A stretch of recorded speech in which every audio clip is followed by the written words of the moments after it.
something happening here. What it is ain't exactly clear.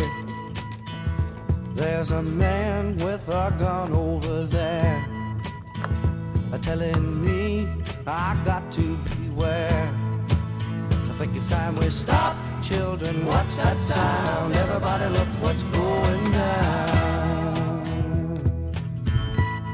Panel connected again. It's good. Here's a bit, so Hi guys, welcome back to a new day, new video. We are back on the boat and today we're going to clean the hull of the boat. So everything which is under the water, because it will after some time get green.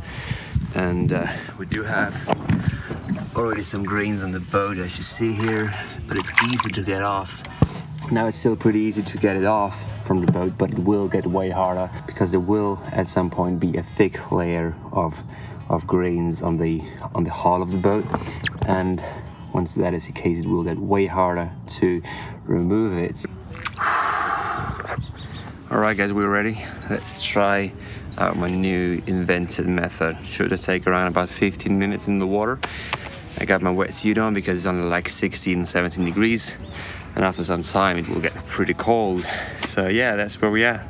We'll give you an update how it's going in a few minutes.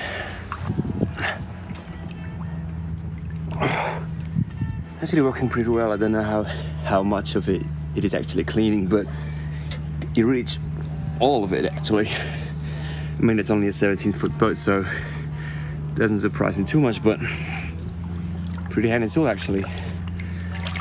Next time I'll have to get some cloths and also some shoes because I have hurt myself.